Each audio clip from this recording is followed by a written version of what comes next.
medievales denominan Stella Maris. Stella Maris, en verdad que es una variante de nuestro propio ser, pero derivado. Stella Maris, la cobra sagrada, el poder serpentino, Devi Kundalini, como se le llama en el Hindustán y en el Tíbet, puede desintegrar instantáneamente cualquier defecto de tipo psicológico. Es obvio que todos tenemos pleno derecho a invocar el poder de Devi Kundalini Shakti. El poder se multiplica, se desarrolla, se desenvuelve cuando se trabaja extraordinariamente en la fragua encendida de Vulcano, en la novena esfera. Los solteros también pueden invocar a Devi Kundalini cuando quieran eliminar tal o cual error psicológico. Mas en verdad tenemos que afirmar en forma enfática que el poder maravilloso de Devi Kundalini Shakti se multiplica extraordinariamente en la novena esfera. Con ese poder milagroso podemos desintegrar cualquier defecto. Devi Kundalini, Isis, Adonia, esa variante de nuestro propio ser, ese aspecto de Dios Madre en nosotros, puede eliminar de sí mismos el defecto que hayamos comprendido íntegramente en todos los niveles de la mente. Ha llegado la hora de entender a fondo esta cuestión y ir muriendo de instante en instante. Solo con la muerte adviene lo nuevo. Si el grano no muere, la planta no nace. Es necesario que nos resolvamos todos a morir si queremos de verdad nacer espiritualmente. Recordemos la frase el párrafo aquel, digo, de Jesús y de Nicodemo. Jesús exclamó diciendo: es necesario que mueras para poder entrar en el reino de los cielos. Nosotros necesitamos morir aquí mismo y ahora, si es que queremos de verdad entrar en los mundos superiores de conciencia cósmica, completamente despiertos, totalmente iluminados, transformados radicalmente. Así como estamos no tenemos para nada, somos un fracaso total. Así como estamos no somos sino egos. El yo psicológico no puede crear una novedad. El yo psicológico no puede iniciar la era del Acuarios en que el augusto tronar del pensamiento. El yo psicológico no puede hacer la era de oro.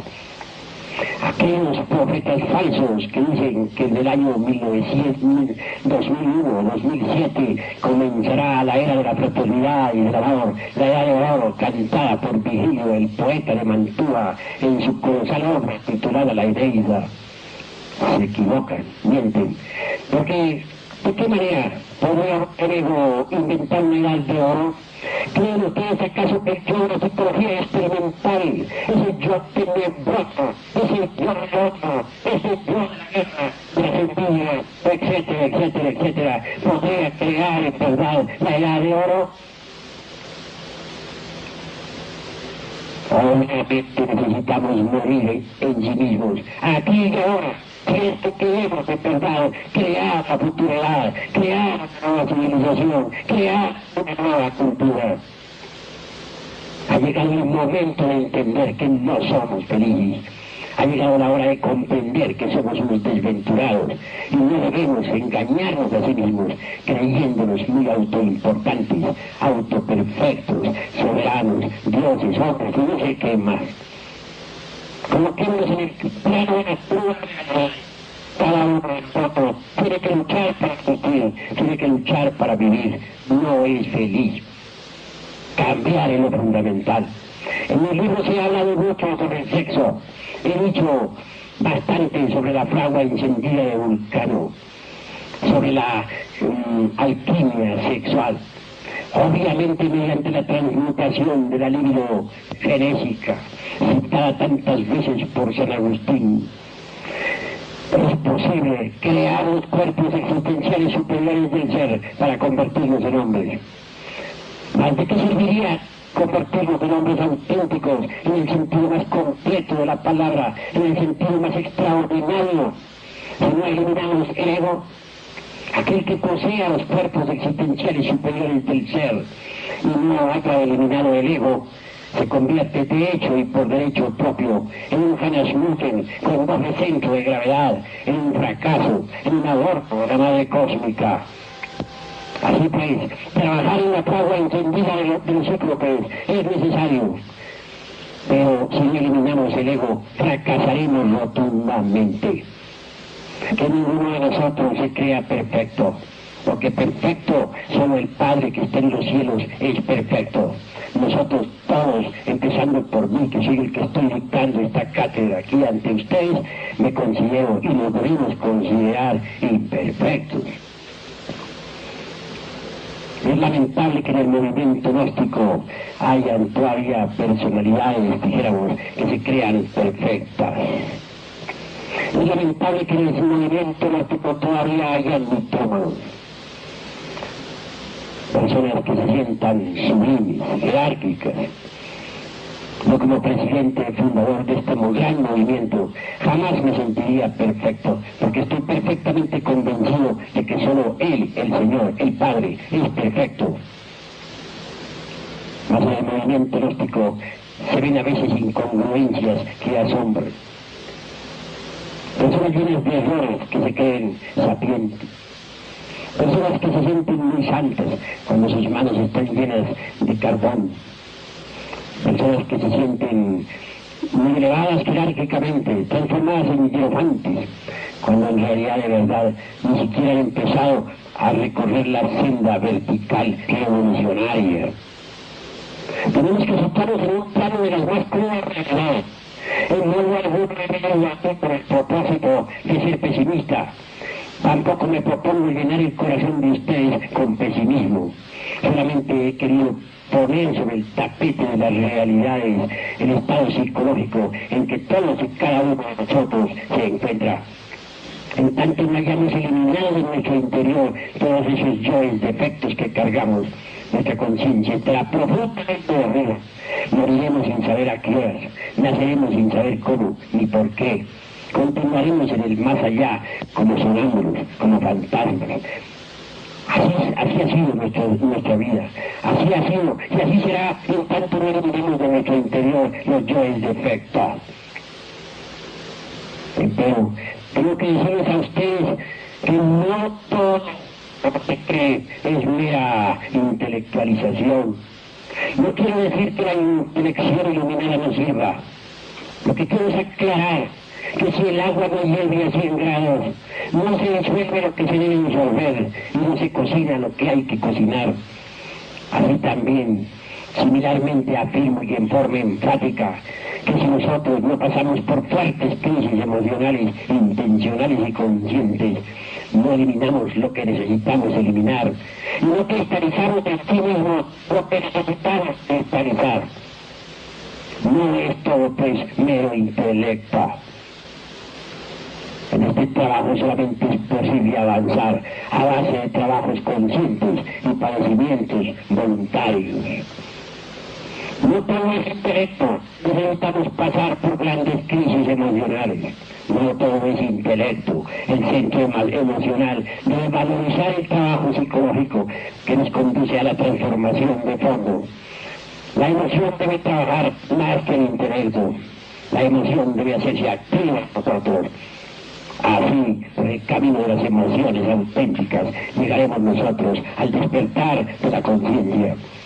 En verdad que yo solo uso el intelecto cuando estoy hablando con ustedes. Cuando tengo que dirigirme a la humanidad, al mundo, en mi vida privada no lo uso. En mi vida privada solo existe el sentimiento, el amor, la conciencia, la música, la belleza y eso es todo. Mas el intelecto debe usarlo en estos instantes para poder entenderme con ustedes. Porque como dije al principio, ustedes han venido aquí para escucharme y yo he venido aquí para hablarles. Y entre ustedes y yo debe haber mutua comprensión. Por eso me he visto obligado a usar el intelecto esta noche. En nombre de la verdad tengo que decirles que de todo, que se hace inaplazable la desintegración del vidrio. Cuando el yo psicológico es desintegrado en su totalidad, cuando se reduce a cenizas, cuando el ego animal deja de existir, la conciencia queda totalmente iluminada. Puede ver a otro puede platicar con ellos cara a cara, puede ver, tocar y palpar las grandes realidades de los mundos superiores, puede disfrutar el nirvana, el paranirvana, el mahaparanirvánico, etcétera, etcétera, etcétera. Pero mientras la conciencia esté dormida, nosotros no pasaremos de ser meros intelectuales condenados a la pena de vivir. Y eso es todo. Ha llegado la hora de las grandes revoluciones, la hora en que tenemos que decidirnos por el ser o el no ser de la filosofía, la hora en que tenemos que levantarnos en armas contra nosotros mismos, contra el mundo, contra la naturaleza, contra el cosmos, contra todo y contra todo. Ha llegado la hora en que nosotros debemos romper grilletes y abandonar esta cárcel de miseria donde vivimos. Tal cárcel se llama el ego. En tanto no destruyamos esta cárcel miserable, esta mazmorra inmunda, nuestra conciencia continuará allí enfrascada, funcionando en virtud de su propio condicionamiento, dormida, inerte. Ahora comprenderán ustedes por qué me interesó tanto, porque he dicho esta noche que lo principal es morir. Así es, así debe ser. Desgraciadamente el ego ejerce una fascinación extraordinaria sobre nuestra propia conciencia. Al escucharme, muchos de ustedes dirán que soy demasiado pesimista. Se pondrán la mano en el corazón para decir, bueno, yo he logrado algunos avances. Cada cual buscará algún justificativo para su conducta, para su modo de ser, etc. Porque nadie quiere reconocer la verdad, reconocer que es un infeliz. Se nos han dicho no profetas, cada cual promete maravillas. Los políticos prometen darle al mundo la dicha, la felicidad, etc. ¿Y qué? Que el mundo con sus amarguras sigue dando y seguirán dando, y el dolor continuará y la partida hasta que nosotros eliminemos las causas del dolor. Esas causas no están fuera de nosotros mismos, y las causas están dentro de nosotros mismos, aquí y ahora. Necesitamos rebelarnos, ya dije, contra nosotros mismos, contra la naturaleza y contra el cosmos. Necesitamos levantarnos en armas contra todo lo que existe. Si es que queremos la emancipación, la liberación final. Sinceridad es lo que necesitamos, no engañarnos más miserablemente los unos a los otros. Desgraciadamente, falta mucho la sinceridad en el mundo. Todos se sienten perfectos, todos se creen justos, todos se creen santos, todos se creen sabios. En las distintas escuelas de tipo pseudo-esotérico y pseudo-cultista no hay ninguno que se crea ignorante. Todos creen que ya agarraron a Dios por las barbas. Ignoran. Y lo peor del todo es que no solamente ignoran, sino que además ignoran que ignoran. Eso es lo más grave. Ha llegado la hora de las grandes decisiones. Ha llegado la hora en que nosotros debemos meternos por la senda de la revolución en marcha, por el camino angosto, estrecho y difícil que conduce a la luz, por el camino vertical revolucionario, por el camino de la revolución de la conciencia, por el camino que conduce al superhombre. Desgraciadamente ahora no somos más que animales intelectuales condenados a la pena de vivir. Para ser hombre se necesita haber disuelto el ego, de haber creado los cuerpos existenciales superiores del ser, más aún, el pecado creado por la humanidad.